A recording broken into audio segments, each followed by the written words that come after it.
Our speaker today via Zoom is Linda Cochran, a longtime gardener based in the Pacific Northwest. Her previous garden on Bainbridge Island near Seattle, where she gardened for 20 years, has been featured in many magazines and books over the years. About 10 years ago, Linda moved to Port Ludlow, Washington, on the Olympic Peninsula, where she's been making a garden featuring the area's native plants. Linda spends much of her time traveling around the Pacific Northwest and California, photographing wildflowers and native landscapes.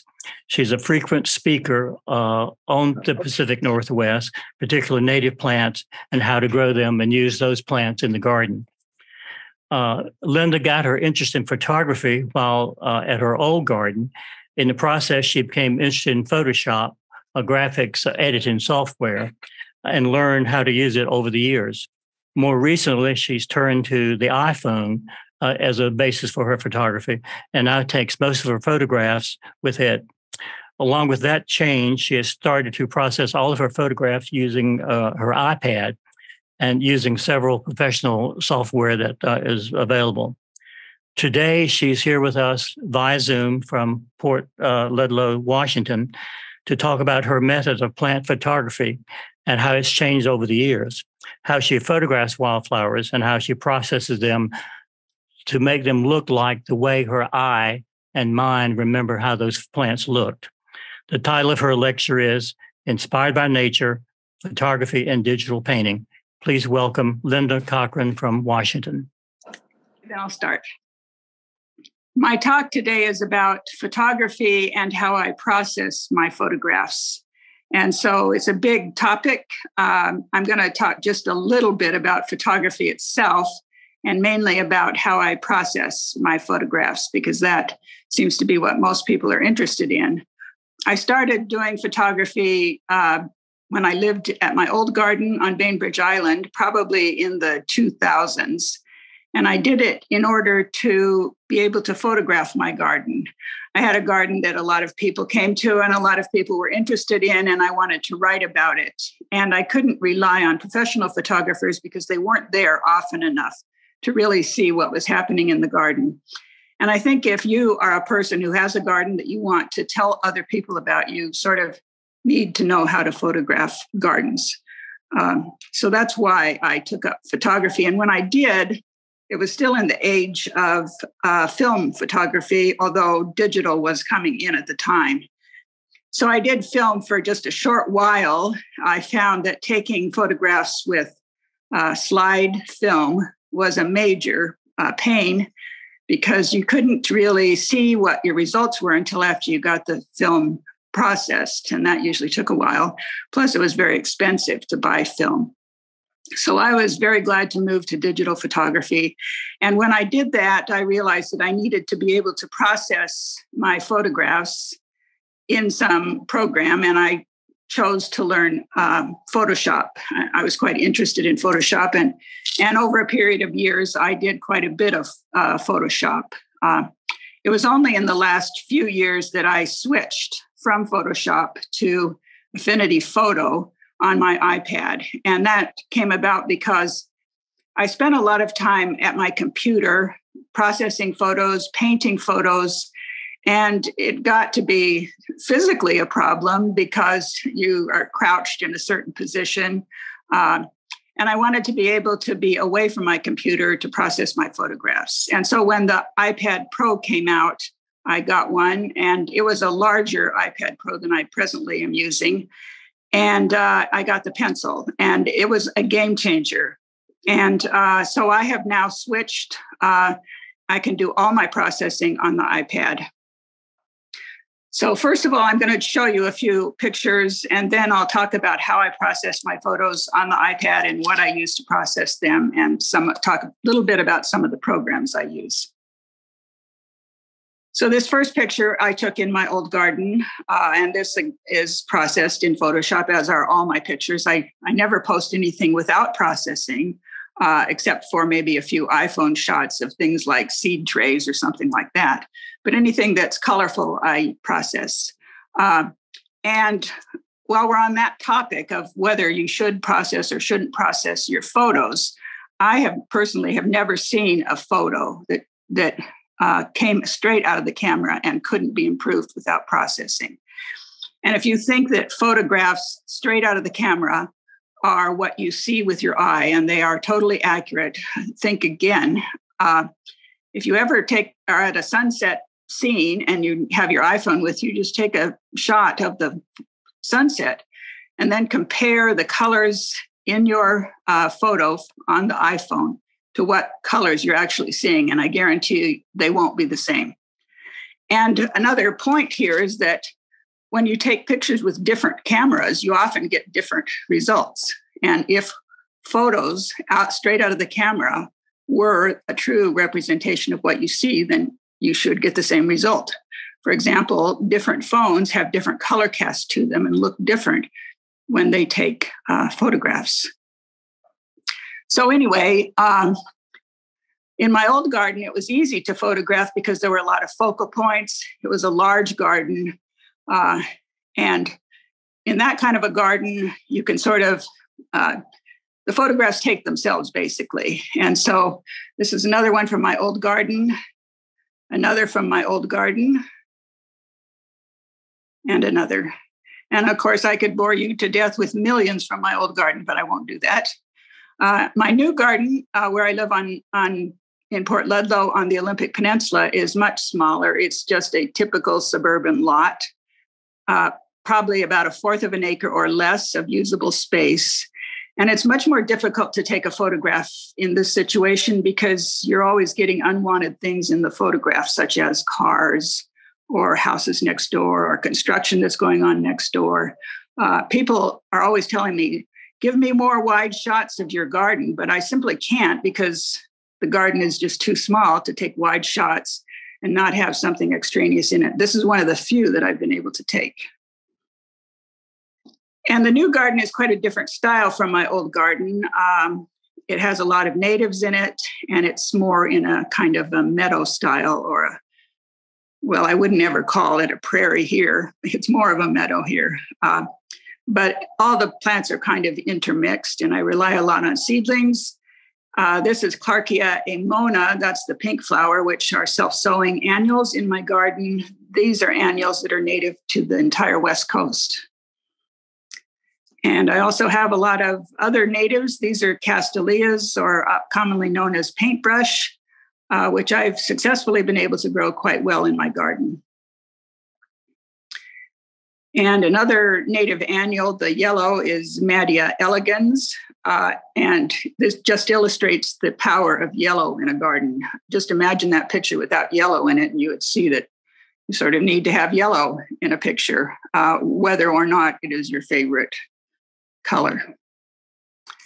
And I also do a lot of landscape photography. This is taken in one of my favorite places of the world.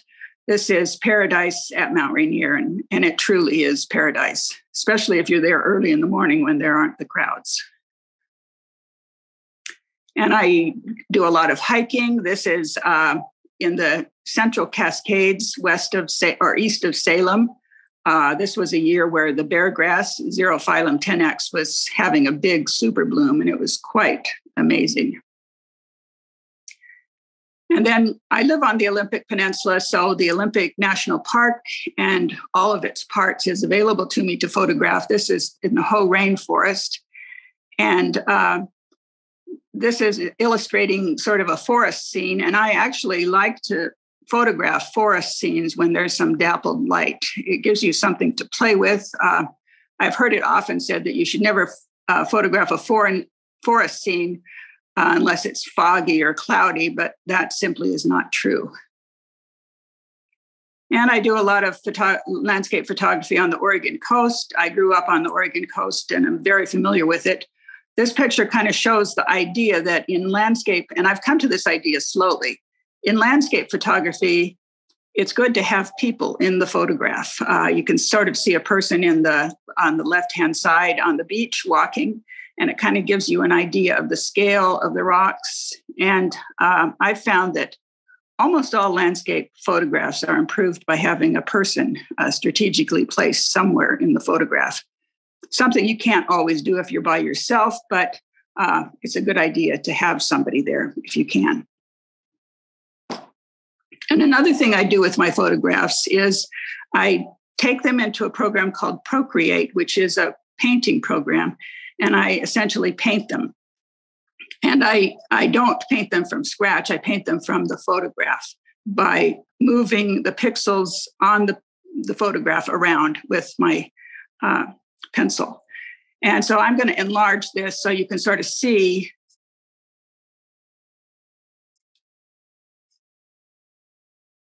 that there are paint strokes in the picture. There aren't. If I were enlarging this and it was a photograph, you would see it kind of pixels there, kind of square pixels, and it wouldn't look smooth. When you paint it, you essentially remove all noise and you replace all the pixels with a painted stroke. And you can do all sorts of things. You can make photographs which are not sharp. You can change colors here and there. You can get rid of unwanted things. You can do a lot when you paint in Procreate. You can make the canvas size quite large so that you can print very large. And you can do all sorts of things with those prints, such as printing them on fabric and making quilts out of them, or making some other kind of art out of them. Here's another flower that I painted in Procreate. And again, I'll enlarge it so you can see the brush strokes. So if you enlarge it, you can see that it truly is a painting.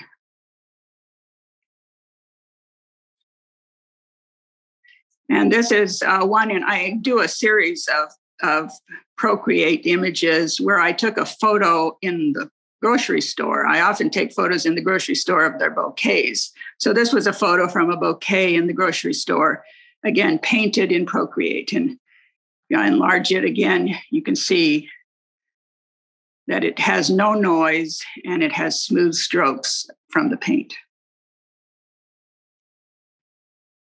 And this is another grocery store one. And again, of course, in grocery stores, you have usually terrible backgrounds and terrible lighting, and you can fix all that in Procreate. And this is an Oregon white oak, Quercus garryana, that I photographed, and I wanted it to be absolutely sharp so I could use it for a number of different purposes, just as the tree silhouette if I wanted, or as a painting, or I could enlarge it and send it out to be printed on fabric. I could do all sorts of things with it. But again, I'll enlarge it to show you how the painting process made the tree sharp. Normally, if this was a photograph, you wouldn't see that. You would see kind of a jumbled mess if in something so finely detailed as this. And this took quite a while to do, but I could just do it when I was watching TV, basically. And then another example, painted in Procreate.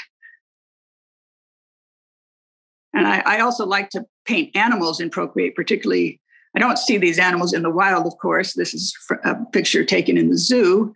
But again, you don't have the bad backgrounds you usually have in the zoo when you paint it in Procreate. And again, you can see the brush strokes from the painting.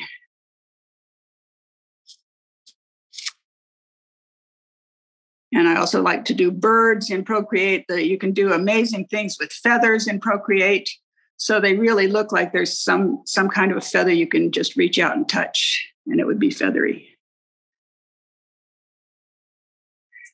So getting down into the nuts and bolts of how I do this, the first thing that I had to solve, or one of the things I had to solve when I started working on the iPad, was how to get my photos onto the iPad.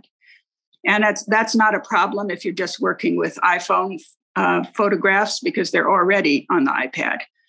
But I also take pictures with my camera, and I need to get those pictures somehow onto the iPad.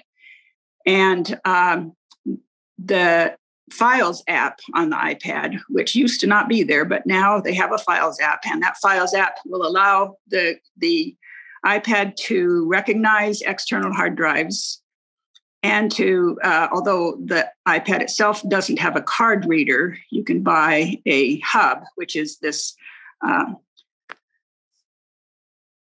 square thing. There is the hub. And you see in the top, there's a card, a card from my camera in there. And there's also an external hard drive plugged in. And so those are both plugged in at the same time, which you need to do if you want to transfer files from a camera to an external hard drive. You don't want those files on your iPad because they take up too much space. So basically, you have a setup like this, and the iPad, I've found, will recognize even some of my older external hard drives, but it seems to work best with these types, which are solid state. This one is an SanDisk Extreme, a 1 terabyte hard drive, and it works quite well, very fast acting connections. I can transfer the photos from my camera to that external hard drive in just a matter of minutes using this connection. And on my computer, it took much longer than that. So I'm really pleased with how things work. And once you transfer them, you do it from, this is the locations in the Files app. You see one of the locations is the Nikon D7500, which is my camera card, and the other one is the Extreme SD. And you just tap on your Nikon D7500. That takes you to all the pictures you have. You then select those pictures and select move, and it asks you where you want to move them to, and you say you want to move them to your Extreme SSD, and you specify a file in your Extreme SSD where you want to move them, and presto, you're done pretty much. It just takes a few minutes after that. And as for software, I use 3 types of software, or three different apps. I use Adobe Lightroom for the iPad, and I use that only as a raw editor for my raw files that come from my camera. And the next piece of software that I'm going to talk about is Affinity Photo. Affinity Photo also has a raw editor. But when I've tried using their raw editor, I didn't like the color cast that always was there. And I've seen videos comparing the color cast from Adobe Lightroom with the color cast from Affinity, and there truly is a color cast with Affinity. So I use Adobe Lightroom for my raw editor. You can get a free version of Adobe Lightroom, which probably has all the features that you need. But if you already subscribe to Adobe's photography package, which gives you Photoshop and Lightroom, then you get all the features of Lightroom on the iPad. And the only things I use in Adobe Lightroom, I use a profile, and it's usually an Adobe profile, either Adobe Color or one of the other Adobe profiles. And then I use lens correction and chromatic aberration removal, and Adobe automatically adds some sharpening. And that's all I do.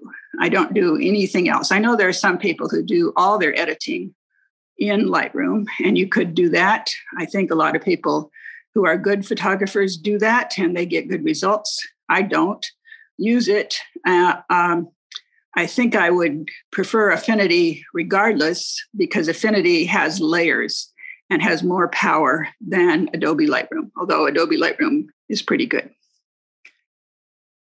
So that brings us to Affinity Photo. And Affinity Photo is a $20 app. Often it's on sale. So if $20 will break the bank, you can wait till it's on sale. But I should mention that just today, a new version of Affinity Photo came out. And this new version is so new and has so many upgrades that it's a different app than the old Affinity Photo app. In other words, if you want it, you have to, and you already have Affinity Photo, you're going to have to pay another $20 for it. It's kind of like in the old days before Photoshop was a subscription service, Photoshop would come out with a new version every year or two, and you would have to pay for that new version. And that's the sort of model that Affinity Photo uses. $20, another $20 to most people is not going to be a major problem. And I should mention that Affinity Photo also has desktop apps, both for Windows and for Macs. And then the third one I use is Procreate. This is the one I use for painting. It's an extremely good program. Many artists use it. Many professional artists use it. It's a well thought out, well created, well designed program, and it does an amazing amount of things. I certainly don't use all its features, but I could one of these days if I decided I wanted to learn how to draw, for example. And finally, before we get into the nuts and bolts of processing, one thing when you, especially garden photographs, when you process them, you need to pay attention to color, because I think that the color you see straight out of the camera usually is not really the kind of color you actually saw with your eyes in a garden. And the color tools that I use involve this color wheel. And it's important to, at some point, if you're going to color correct photos, you sort of need to memorize that cyan is the opposite of red, that magenta is the opposite of green, and that yellow is the opposite of blue. And you'll see in some of the color tools, such as selective color, it's important to know that, because you can boost your greens by taking out magenta. You can boost your blues by taking out yellow. You can boost your reds by taking out cyan. And so, or you can decrease your reds by adding cyan, or vice versa. And then you can also change the tones by adding colors on either side of the wheel. So now I'm going to go to Affinity Photo, because I think I've described how I do things in Lightroom. So we're not going to really go into that.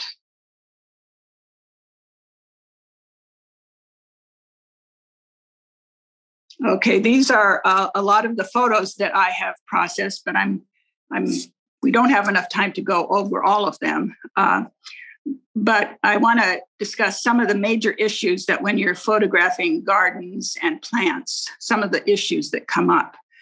And one of those issues is your skies are usually not looking good. They're usually too light, and you need to do something about that. Another thing is the greens in garden photos usually need some work, because they usually just don't look like the greens that you remember from the garden.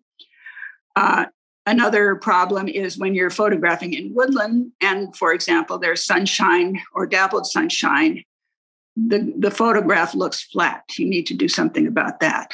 And finally, another problem, especially when you're photographing wildflowers like I do, I go around the Pacific Northwest and photograph wildflowers.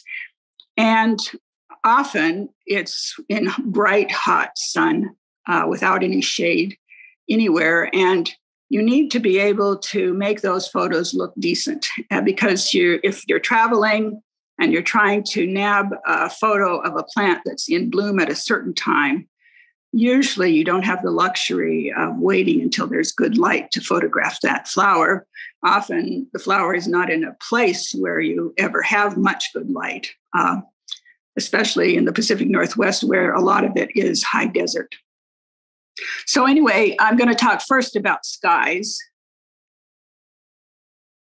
Okay, this picture is a picture taken in the sculpture garden in the Palm Springs area.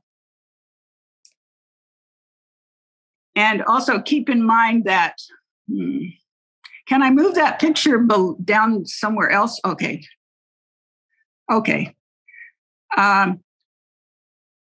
Keep in mind that because we're doing this through Zoom, the changes to the picture will not be as great as they really are. So that was the original picture, and you can see that it's a much washed out version, and you can see that the sky is very light. And this picture was taken at twilight, so the sky really should have been darker. And so in Affinity, you can add what's basically a gradient to the top of the photo, kind of like you have a gradient. You have a filter with a gradient that you put on your camera lens. The advantage of doing this sort of work in Affinity is that you can avoid darkening the trees, because if you had a graduated filter on your lens, it would darken the whole top of the photograph, including the trees. And you don't want to do that. So let's see. Yeah, the problem is that it's not showing a lot of difference because we're on Zoom.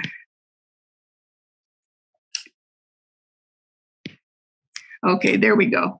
That's the original photo where the sky wasn't darkened. Here's the photo where the sky was darkened. And so it's a technique you will use on most photos that you take in full sun, or sometimes even not in full sun. Most photos you take that have the sky in them. And you can vary how much you do that. The controls in Affinity allow that. And the way Affinity works is it then will subtract. It has a control that allows you to subtract all the dark parts of the sky, the darkest part, such as the trees, from that effect. And therefore, the effect doesn't affect the trees. And that's something that you can't do with the lens on your camera. Another thing that I do in all photos, almost all photos, and this particular one is not a particularly good instance, is I go to one of the controls called selective color, and that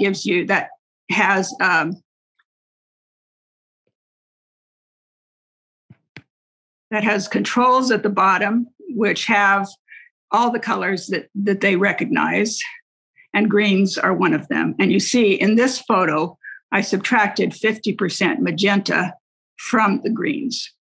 And if I go to 0, put that at 0 instead of 50%, it changes it slightly, and you're not going to be able to see a lot of difference here in this particular photo, but you will see differences in other photos, and I'll show you that. But that's something I almost always do. Subtract magenta from the greens in garden shots because it makes the greens more vivid.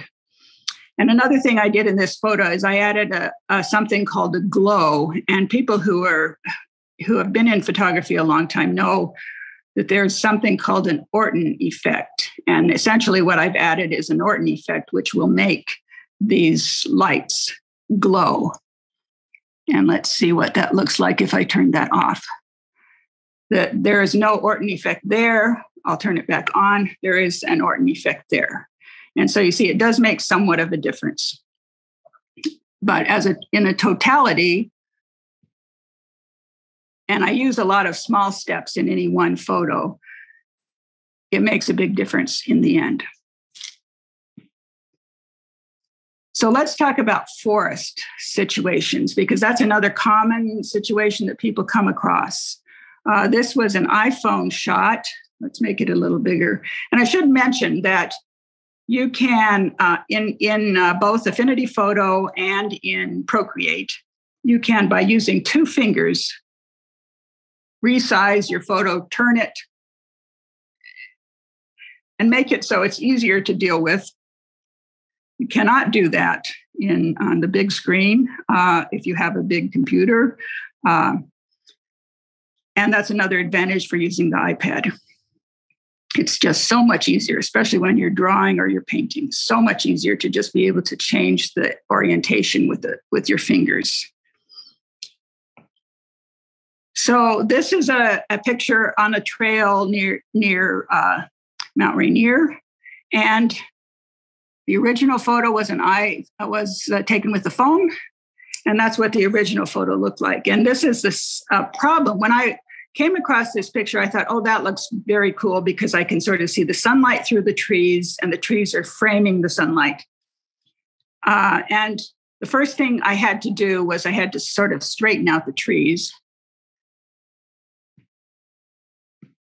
And then after I straightened out the trees, and I'm not sure why that's not doing it, but the trees, let me assure you, were not straight originally. They're straight there in that picture. And I brightened up the the colors in the forest. And I used the green, I brightened the greens by using selective color and taking out the magenta from the greens. And I also I boosted the yellow. So there we have our selective color. And I use selective color in almost every picture that I process. So for the greens, I subtracted magenta 25%, only a little bit.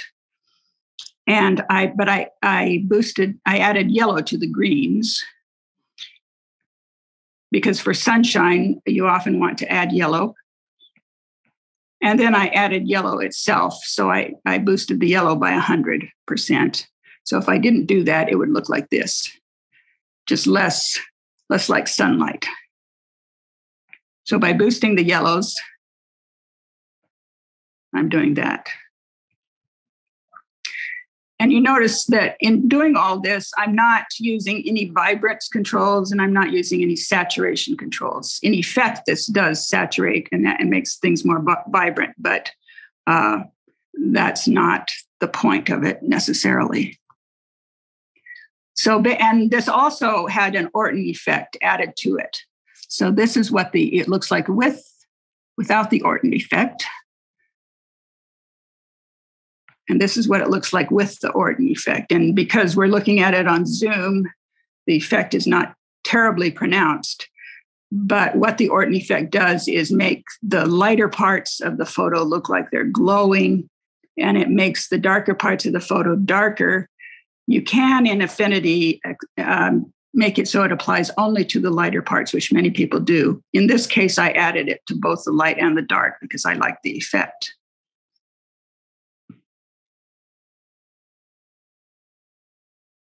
And another area of photography that I really like is to photograph backlit cactuses. And this is taken at the Sunnylands Garden in the Palm Springs area. And backlit that's the way to take a picture of a cactus, is to have it backlit, especially this kind. So let's look at what this looked like originally, and then what it looked like with processing.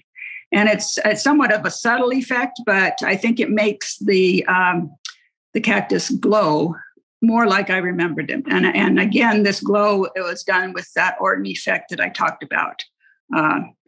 That's mainly what I did in this picture. I think I added a little bit of yellow in selective color, and I may have added a little or subtracted a little magenta from the greens. I almost always do that. But that's about how I process this photo.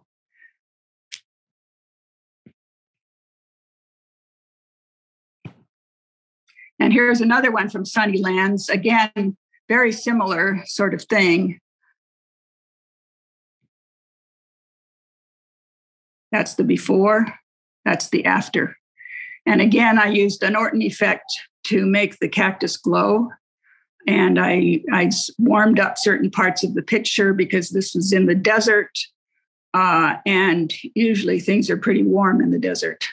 And I did some color work with the selective color. I probably added yellow, and I probably subtracted some magenta from the greens.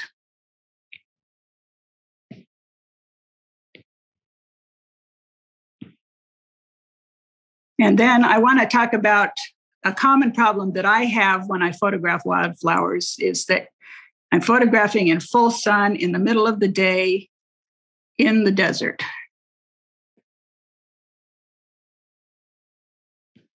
So this is the sort of photo I would get, which looks kind of washed out. And so in addition to whatever else I can use, I use a system now where I basically multiply. I take one layer, add another layer on top of it, and put them together with a blend mode called multiply. And if you're going to do processing of photographs, you need to know what blend modes are. Blend mode, multiply essentially takes all the colors in the photograph and multiplies them by themselves. So that, for example, the green is multiplied by green, and the program uses some mathematical formula for doing that, but it makes the photo look darker, and more saturated. So there is the photo before I used multiply, and that's the photo after. And it's really a fairly simple thing. What I then do is I use a mask and I mask out part of the flower, or all the flower, basically, in this case. And that makes the flower look like it's light, like light is hitting it. And the rest of it is dark. So that's just one layer makes all that difference. And in this case, I did do some selective color on the greens, but it's probably not noticeable because of zoom. But that's the main way that you can deal with washed out photos that you take in the middle of the day in the desert. Here's another example of that same problem. This was taken in a place called Beasley Hills in central Washington. And that's what the original photo looked like. This was an iPhone photo. And you can see, although it was a kind of nice scene, it just lacked oomph. It was kind of washed out. So I did some of that same multiplying that I just described in this photo. I added the gradient to the sky. I played with light a little bit, making certain parts lighter, mainly the center, and making the edges a little bit darker. And I should mention that although I often do use vignettes, there are other ways to achieve the purpose of a vignette without using a vignette slider. And for many reasons, I don't like the vignette slider because it assumes that your picture is going to be darkened uniformly all around. And that's not necessarily how you want it to look. Sometimes you want to highlight an area that's not in the center of your photo, and the vignette won't allow you to do that if you use the slider.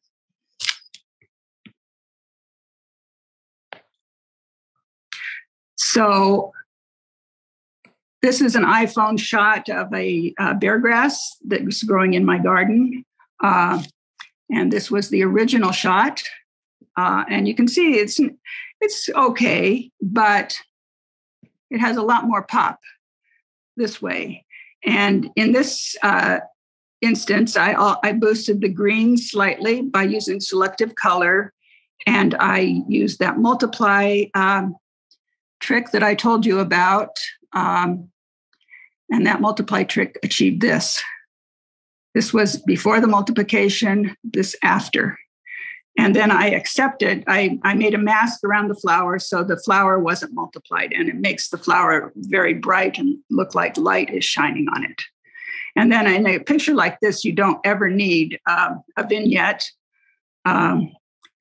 because it's naturally dark around the edges.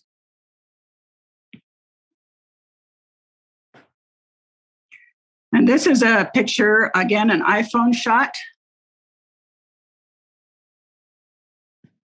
This is the original photo. And in this one, I used the selective color. I changed the greens by taking magenta away from the greens. I think I added a little bit of yellow because I wanted the center of the photo to be a little more yellow than it appeared in the original picture. It didn't make a big difference, and you probably wouldn't see it if I showed you the before and the after. And then I used multiply on this one. And multiply basically achieved that. And that's by multiplying twice. So it made the flower itself much richer in color, and it made the background black, basically.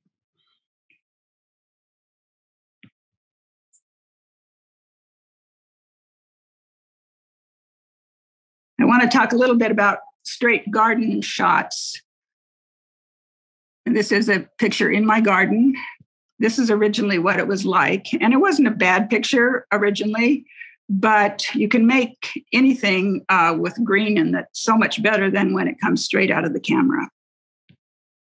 And you can see here that I didn't do a lot on this photo, but one thing I did do was the selective color.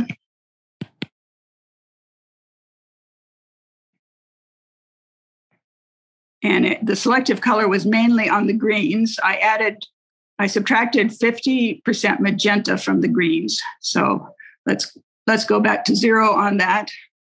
So you see how it looked before I subtracted magenta from the greens. And magenta, remember, is the opposite of green. So when you subtract magenta from green, you get a brighter green. So that's what it looked like.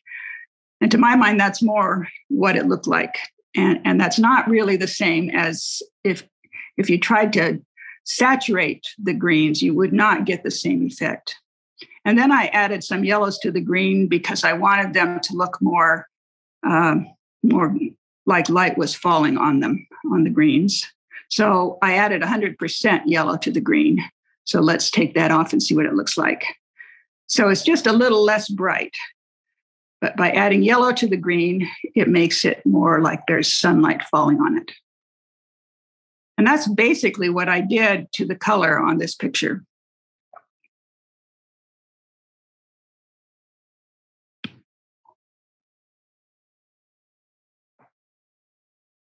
And this is a picture of a wildflower found in the Columbia Gorge. This is called Adelinea grandis. And on this one, I changed the greens somewhat.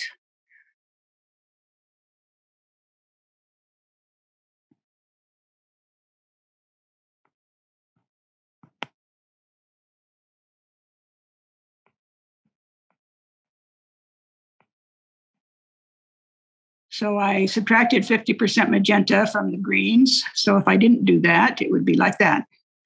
So it's just a very slight difference.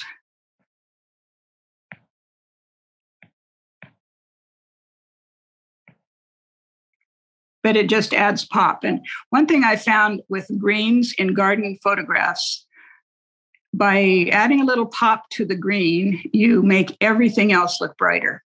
And that's just one of the ways your eyes work. But you see how that made the blue look much brighter of the flower. So that's just an example of how I work with greens. This particular photograph wasn't taken in full sun, so I didn't have to worry about brightening it up the way I do some others. And this is a picture of Eryngium alpinum taken in my garden. And that was the original picture, which wasn't bad. I just wanted to focus the view more toward the center because there were some California poppies sort of sticking out, and I didn't want to remove them by a removal tool, but I just wanted to darken around the edges. So that's basically what was done here. I did do a little bit with the selective color tool. With the greens, I subtracted 50% magenta. So if I don't subtract the magenta, you just see it's a little bit darker. If I subtract the magenta, it's just a little bit brighter. And I think I did do something with the blues. I subtracted 100% yellow from the blue. So before it was like that, and after it's like that. So again, it's just a little bit, it doesn't really look overdone in my opinion. Everybody's opinion is different though on these things, but, and then I darkened around the edges with various tools. So from there to there.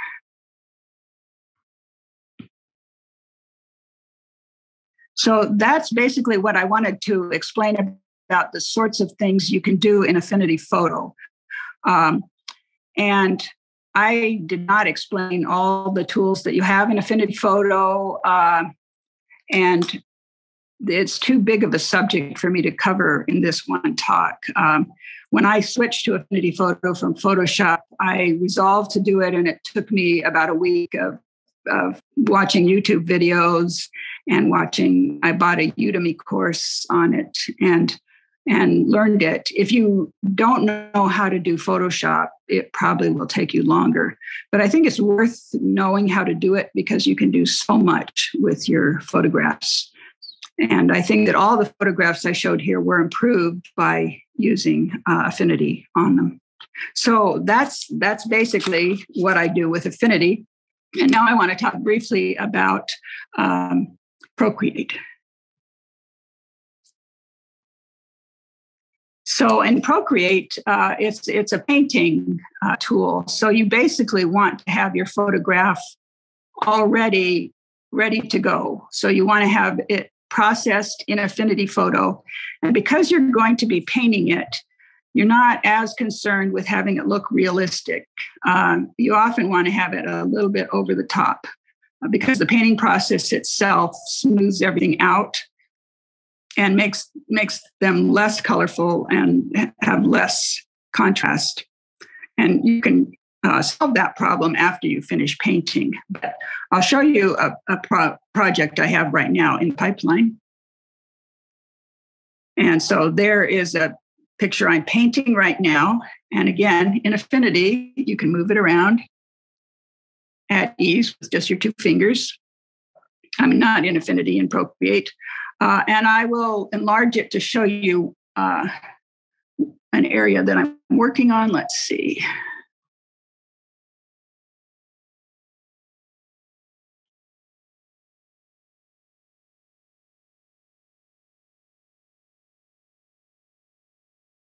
Okay, so you can see here on the right side, there are petals that have been painted.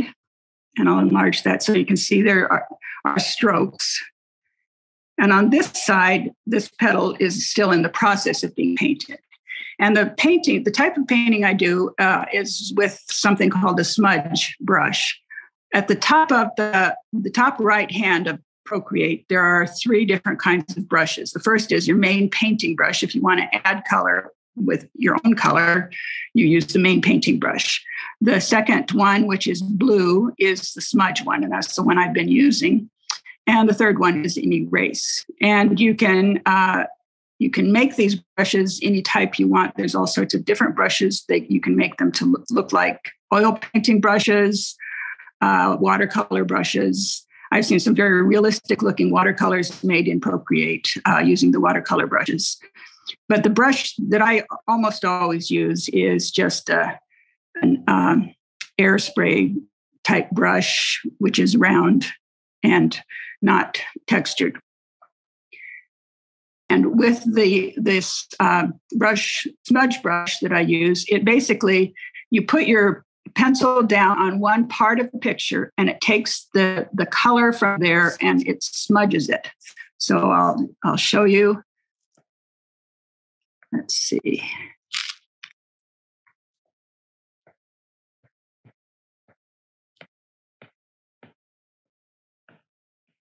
So basically I'm smudging. And the smudge, you can see there are directional strokes. So you sort of have to be careful. You in a picture like this where there are clear lines on the petal, you don't want to stroke across those lines. You want to stroke with those lines. And you want to sort of keep your eye on where you're going. For example, if you're at an edge, such as I have here, you can make the edge be very crisp on one side and crisp on the other, but you don't want to stroke from the white into the pink, because then the white would be in the pink when you stroke, for example, like that. You wouldn't want that. So in Procreate, all you do is a double tap with your fingers and it does that stroke. So that's basically what you do to paint. And after I paint, and the painting, as I mentioned, can cause things to be sharp that weren't sharp before. So for example, let's look at this edge of this petal here. And let's look at what it was before. That's what it was before. So you see how the edge was not at all sharp, very blurry. But by painting, I've made it sharp. And this, because I do this in great detail, and I like to enlarge the picture quite a bit when I do it,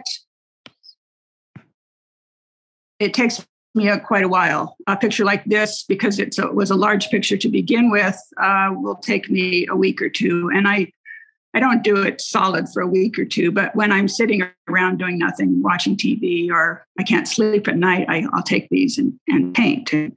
And it's a very soothing activity to do. And then once you're done with the painting, this is a painting I did in Hawaii. I often do paintings in Hawaii while sitting around the pool. And this one I did of a flower that I photographed on the hotel grounds. And when you do these paintings, when you finish them, they often have less detail, less texture than when you started. And so you can add that back in by essentially dodging and burning. And if you know what dodging and burning are, they are techniques used in photography in the old film days. Dodging means to make an area lighter, burning means to make it darker. And so on this photograph, or this picture, this is what the dodging and burning did.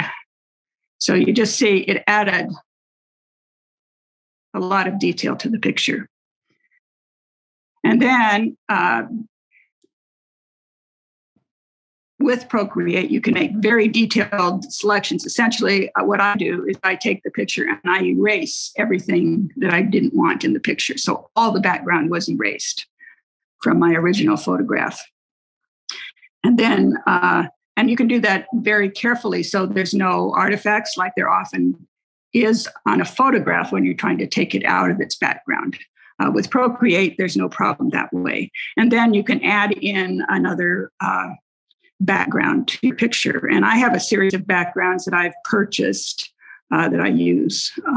And you can change that background. You can change the color of it. You can change the lightness or darkness of it in Procreate.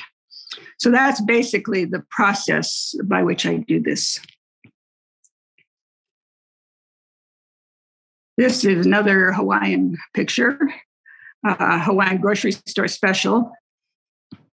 And in this one, this is the original picture taken in a grocery store. So you can see the background is not very good.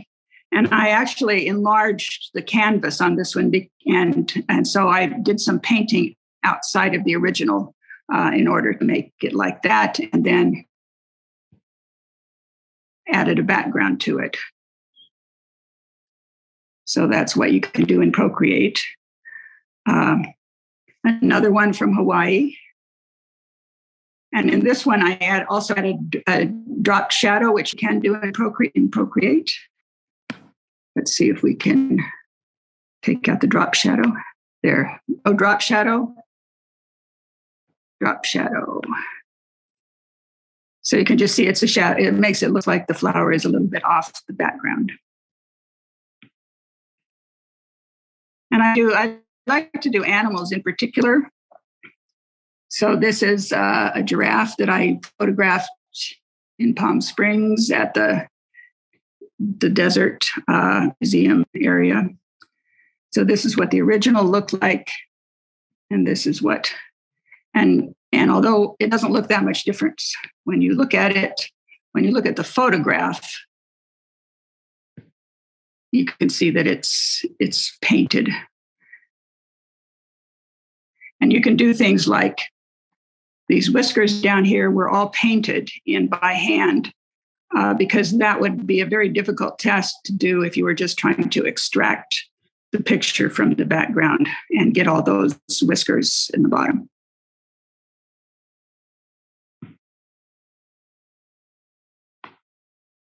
Another one from the zoo. This was in the Seattle Zoo, and this one again was, I believe there was glass in front of me when I took the picture, so it wasn't a great picture, but just by painting. And again, you can see the strokes here. and extracting it from the background by just erasing the background. You can do it so the fur looks realistic against the background. And that would be very difficult to do if you were trying to just extract that from a photo.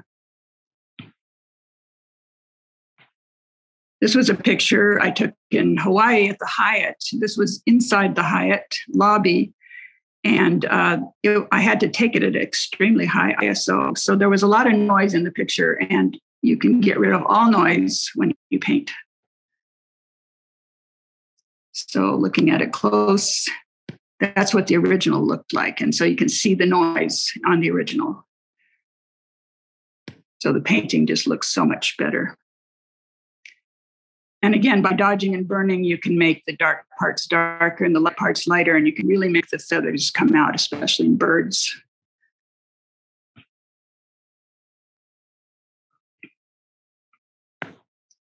And this is an iPhone shot. You can see I do a lot of this in Hawaii. This was on the Big Island, and I was just walking along the pathway at the hotel, and it was by a lagoon, and here was this turtle swimming around.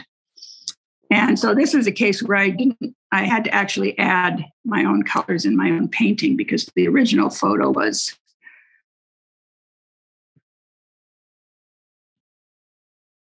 not very good. And you can sort of see this smushy stuff, which was, I think, stuff floating on top of the water. And so when I painted it, I basically added my own colors and my own strokes, which you can do in Procreate.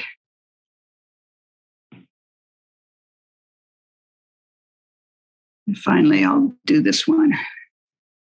This is, again, on the Big Island. And this is a picture that was taken with an iPhone and like an iPhone 6. So it was an older iPhone.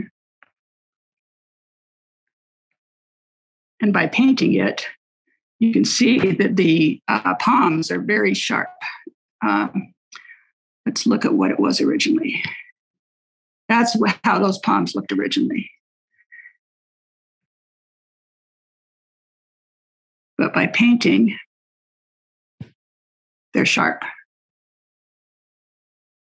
And I inserted this background with the starry skies there. So that's not a painted background. If I don't insert the starry skies, it would look like that.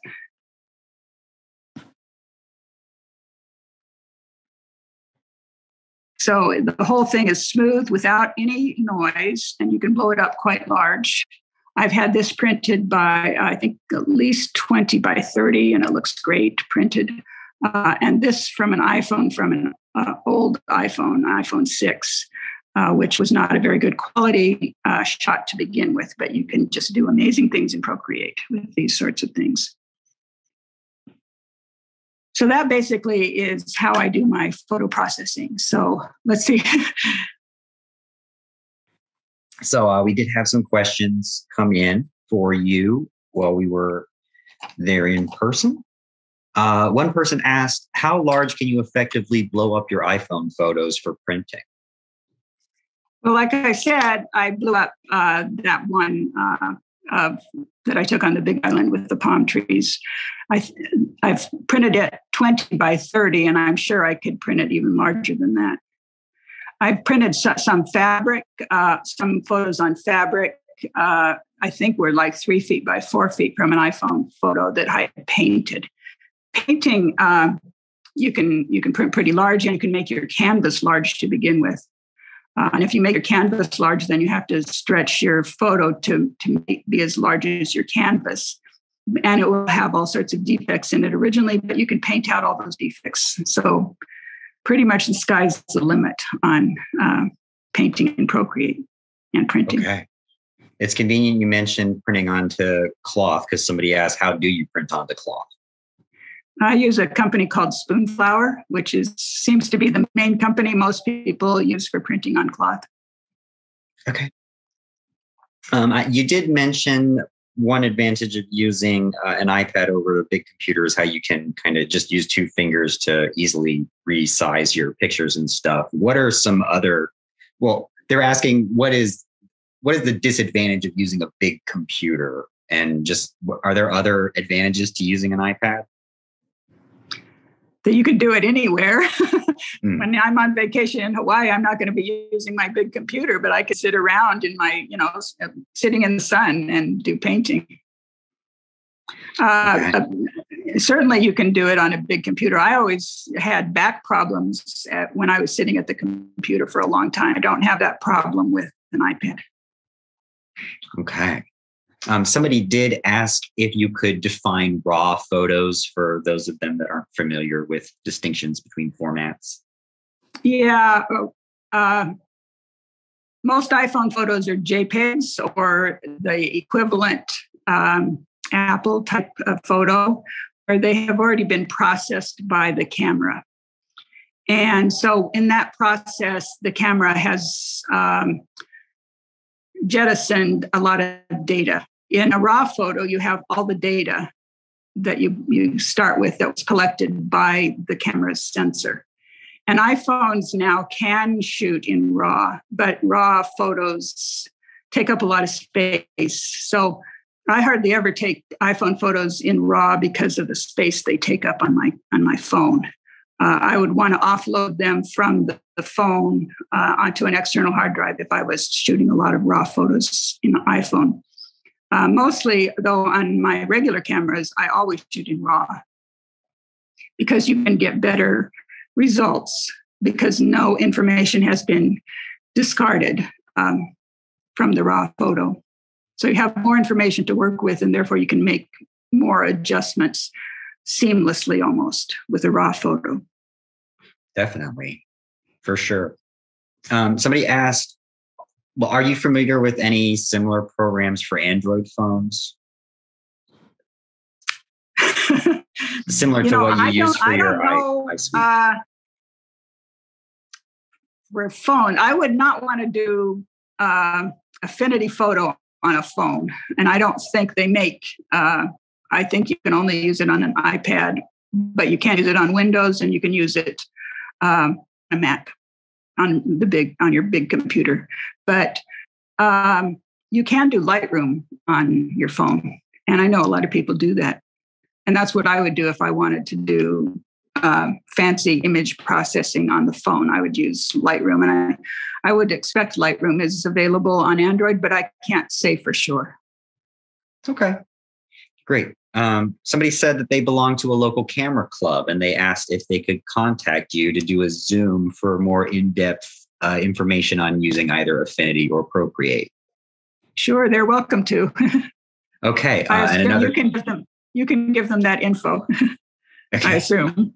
Well, another question was, do you have a website? I do. I'm trying to remember. I think it's LindaJCochran.